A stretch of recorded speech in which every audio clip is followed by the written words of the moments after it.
जैसा कि पिछला वीडियो में हम जाने थे प्रॉपर्टी 3 के बारे में और आज हम जानकारी प्राप्त करेंगे प्रॉपर्टी 4 के बारे में।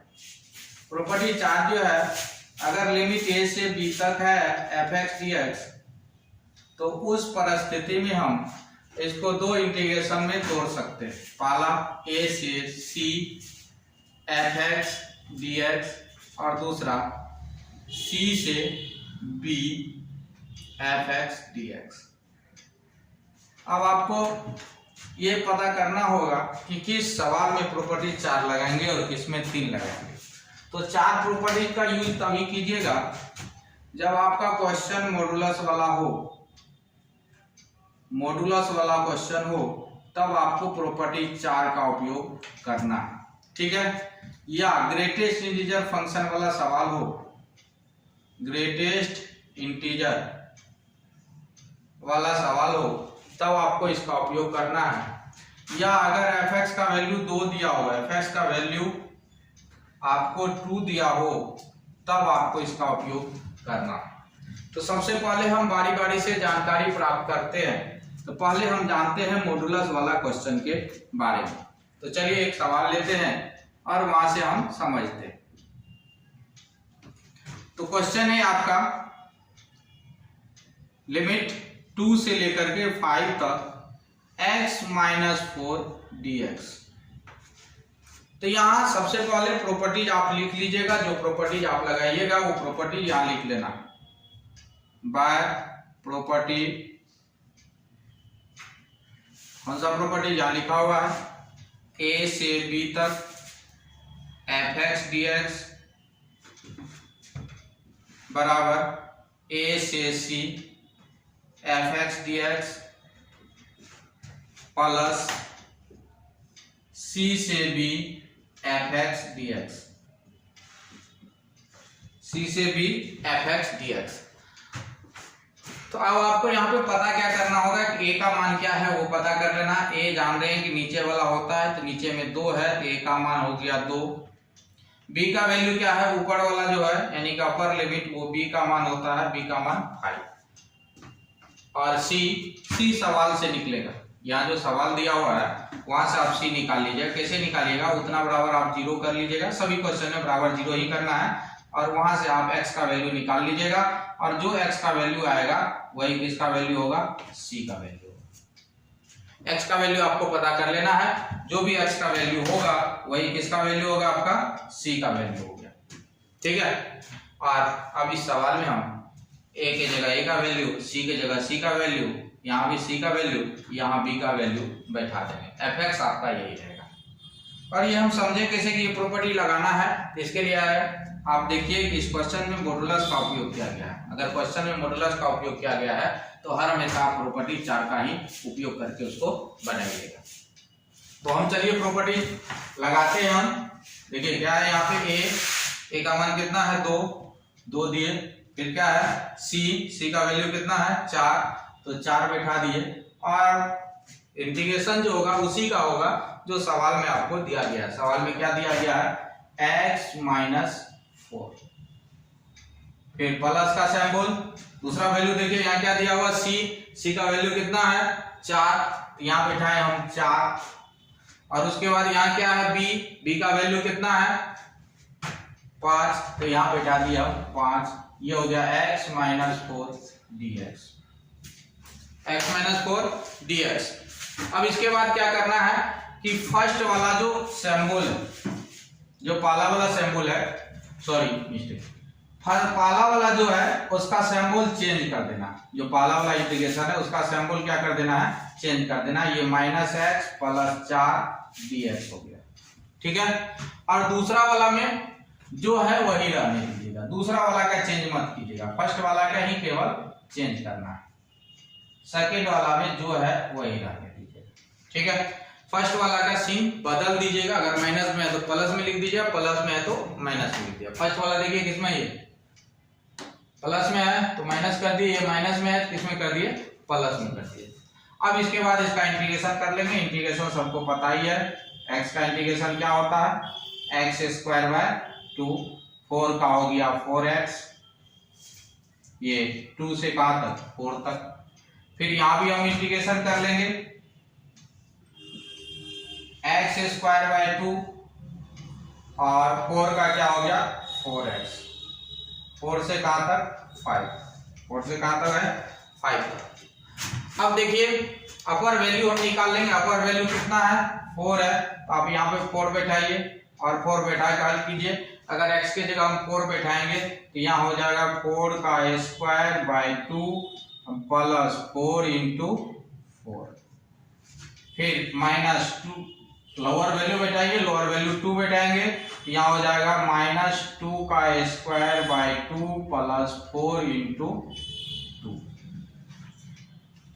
सेम प्रोसेस इसका भी निकालेंगे, अपर वैल्यू पहले बैठाएंगे, अपर वैल्यू देख रहे हैं इसका 5 है तो हम इसमें क्या बैठाएंगे 5, तो 5 का स्क्वायर कितना हो गया 25/2, यहाँ 5 बैठाएंगे तो 5 का 20, ठीक है।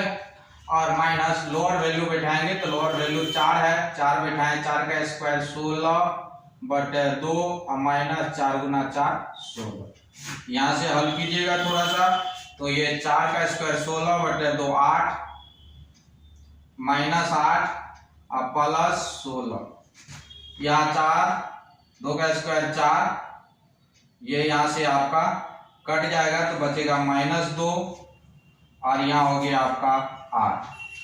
यहाँ हल कर लीजिए, इसको हल कीजिएगा तो ये हो जाएगा आपका इसका एलसीएम 2 25 माइनस 20, 20 दूना 40, यहाँ हो जाएगा -16, ये कट गया आपका, यहाँ ये कट जाएगा 8 माइनस 16 और हल कीजिए, यहाँ हल करके आएगा यहाँ 8, यहाँ हल कीजिएगा तो आएगा -6, यहाँ हल कीजिएगा तो आपका आ जाएगा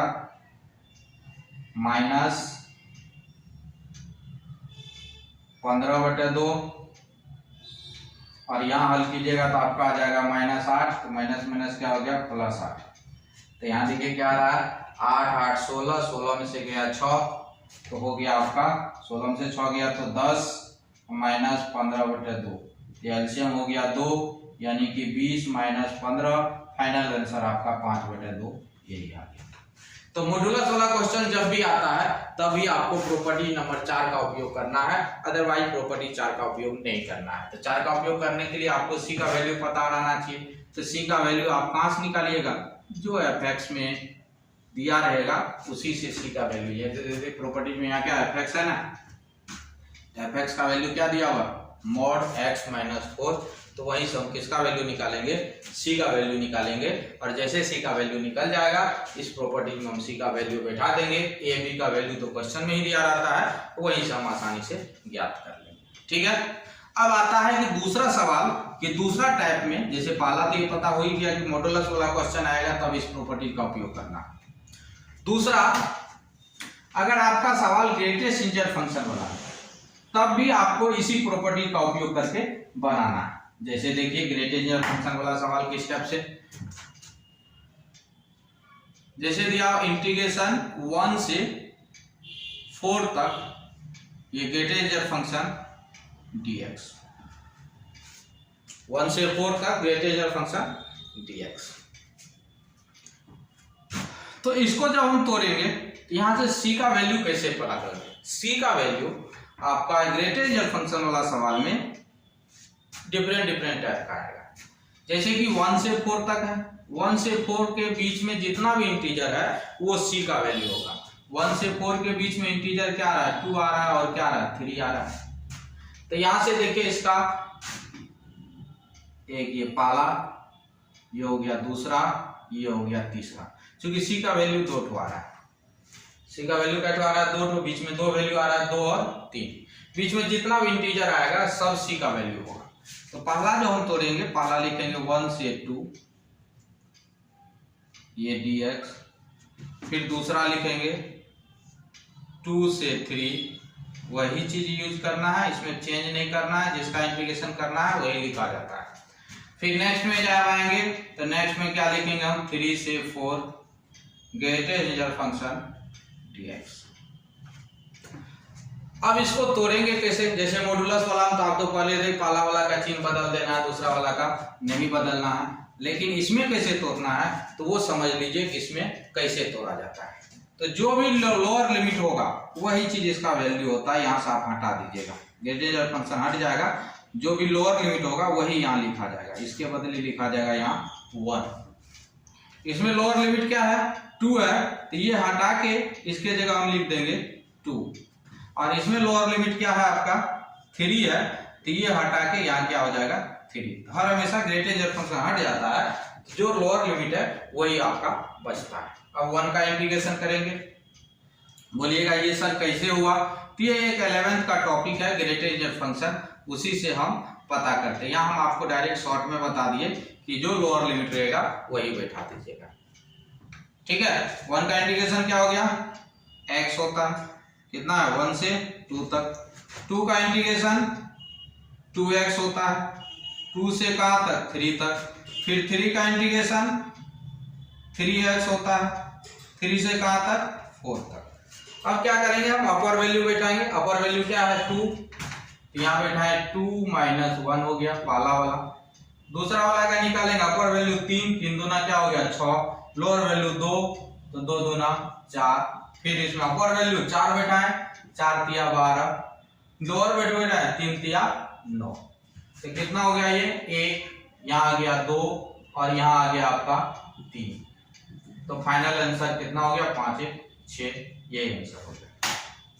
तो ग्रेटेजर फंक्शन वाला जब हम सवाल आता है तो उसमें हम प्रॉपर्टी 4 का उपयोग करते हैं। इसमें c का वैल्यू 1 से ज्यादा भी आ सकता है, तो जितना आएगा उतना इंटीग्रेशन आप इंटरवल पहले देख लीजिएगा। जैसे कि मान लीजिए यहाँ देखिए 1 से 4 है ना, 1 से क्या है 4 है, इसके बीच में इंटीजर कौन कौन आया 2 आया और 3 आया। यहाँ से सीधा सीधी देख रहे हैं, 1 से 2 बन रहा है, एक 2 से 3 बन रहा है, और एक क्या बन रहा है 3 से 4 बन रहा है। तो इसी का आधार पर हम इसको तोड़ लेते हैं, और तोड़ने के बाद जैसे पहला लिखे 1 से 2, 2 से 3, 3 से क्या 4, जो सवाल था सवाल वही देना है, उसमें कोई चेंज नहीं करना है। अब ग्रेटेजर फंक्शन जब हम छोड़ते हैं तो देखते हैं लोअर लिमिट क्या है, जो है वही लिख देते हैं। यहाँ लोअर लिमिट क्या है 2 है तो 2 लिख दिए, यहाँ लोअर लिमिट क्या है 3 है तो 3 लिख दिए। अब उसके बाद इंटीग्रेशन कर लेना, 1 का इंटीग्रेशन x होता है, 2 का इंटीग्रेशन 2x, 3 का इंटीग्रेशन 3x। इसके बाद आप चैप्टर बनाएंगे, अपर वैल्यू माइनस लोअर वैल्यू होता है। अपर वैल्यू कितना है 2, 2 बैठाए माइनस लोअर वैल्यू 1, 2 - 1। अपर वैल्यू क्या है 3, 3 दूना 6, लोअर वैल्यू 2, 2 दूना 4, 12 - 9, तो यहाँ से आपका बन जाएगा। यहाँ हम एक छोटा सा टॉपिक बताएं, इसका विस्तार से टॉपिक है, आगे पढ़िएगा तो विस्तार से जानकारी प्राप्त हो जाएगा। अभी जो आप में पूछा जाएगा तो छोटा छोटा ही पूछा जाता है, ज्यादा बड़ा नहीं पूछा जाता है। इसका कॉन्सेप्ट भी है, ग्रेटेजर फंक्शन का भी प्रॉपर्टीज भी है, वो पढ़िएगा तब आप इसके बारे में पूरा तरह से जानिएगा, ठीक है। फिलहाल छोटा सा था तो हम एक तो बता दिए। और तीसरा जो यूज बताए थे, तीसरा यूज जब fx का मान 2 दे दिया जाता है, जैसे 2 करने का अर्थ कैसे हम बता रहे हैं, आपको क्वेश्चन लिख के बता रहे हैं कि कैसे है। जैसे देखिए यहां लिख दिया इफ fx बराबर x + 1 और दूसरा दिया है 2x + 3, ये है आपका 0 से लेकर के x का मान 2 तक के लिए, ये है 2 से लेकर के x का मान 4 तक के लिए। देन फाइंड इंटीग्रेशन 0 से 4 fx dx, ठीक है। तो इस टाइप का सवाल जैसे आएगा, जैसे देख लिए यहां से गिवन क्या दिया हुआ fx बराबर पहला लिखा हुआ है x + 1, दूसरा लिखा हुआ है 2x + 3, ये कहां से 0 x 2 ले ये लिखा हुआ। तो यहाँ खुद ब खुद बांटा हुआ है कि आपको एक इंटीग्रेशन करना है 0 से 2 तक और दूसरा इंटीग्रेशन करना है कितना 2 से 4 तक। लेकिन आपको जो निकालने का वो कहा डायरेक्टेड 0 से कहां तक निकालिए 4 तक निकालिए। तो जब हम इसका निकालेंगे जैसे 0 से कहां तक 4 तक fx dx, डायरेक्ट यही मांग रहा है, तो इसमें क्या कर लेंगे, हम इसको दो पार्ट में बांट लेंगे, क्योंकि fx का मान जो है दो पार्ट में दिया हुआ। एक पार्ट में कहां से 0 से 2 तक, तो यहां से लिखेंगे 0 से 2 तक fx dx, और दूसरा पार्ट क्या है 2 से 4 तक, तो 2 से 4 तक fx dx। दो पार्ट में मान देना है, एक पार्ट 0 से कहां तक 2 तक, 0 से 2 तक, और दूसरा 2 से कहां तक 4 तक। अब आप देखिए 0 से 2 तक के लिए fx का मान क्या दिया हुआ है, 0 से 2 तक के लिए fx का मान दिया हुआ x प्लस 1, यहाँ लिख देंगे हम x प्लस 1 dx। और दूसरा 2 से 4 के लिए fx का मान क्या दिया हुआ है 2x प्लस 3, यहाँ हम बैठा देंगे 2x plus 3 dx, 2x plus क्या 3 dx। अब ये सिंपल सा सवाल हो गया, आप इसका इंटीग्रेशन कर लें, इसका इंटीग्रेशन कीजिए तो x का इंटीग्रेशन पता ही आपको क्या होता है x स्क्वायर बाय 2, 1 का इंटीग्रेशन क्या होता है x होता है, तो 0 से क्या हो गया 2। फिर नेक्स्ट में आइए 2x का इंटीग्रेशन x स्क्वायर बाय 2 और 3 का इंटीग्रेशन 3x, 2 से कहां तक 4 तक, ये 2 और ये 2 कैंसिल हो गया।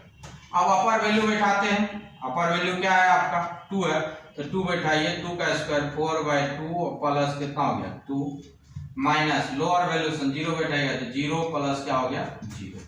इसमें आइए अपर वैल्यूशन बैठाइए, अपर वैल्यूशन 4 बैठाइए, 4 का स्क्वायर 16 और यहाँ 4 बैठाइए 4 दिया 12, माइनस लोअर वैल्यूशन 2 बैठाइए, 2 का स्क्वायर 4, 3 दूना 6, तो यहां से देखिए ये कट जाएगा, यहाँ हो गया आपका 2 और ये भी हो गया आपका 2, ये हो गया आपका 0, ये हो गया आपका 28 और यहाँ हो गया -10, तो यहाँ हो गया आपका कितना 2 2 4 28 32 -10, यानी फाइनल आंसर आपका 22 आ गया। तो आप समझ चुके हैं कि इस प्रॉपर्टी को कहाँ उपयोग करना है, 3 टाइप का, जब fx का वैल्यू जब 2 आ जाता है या ग्रेटेस्ट इंटीजर फंक्शन का सवाल आ जाता है या आपका मॉडुलस वाला क्वेश्चन रहता है, तब आपको इसका उपयोग करना है, अदरवाइज इसका उपयोग नहीं करना है। आप जो पढ़े हैं पिछला वाला उसी के अनुसार से आप इसको बना सकते हैं। तो इसका उपयोग आप तभी कर सकते हैं जब या तो fx का वैल्यू 2 दिया रहे या मॉडुलस वाला सवाल रहे या आपका ग्रेटेस्ट इंटीजर फंक्शन वाला सवाल रहता है। तो ठीक है, आज के लिए यहीं तक रखते हैं, आगे देखेंगे नेक्स्ट।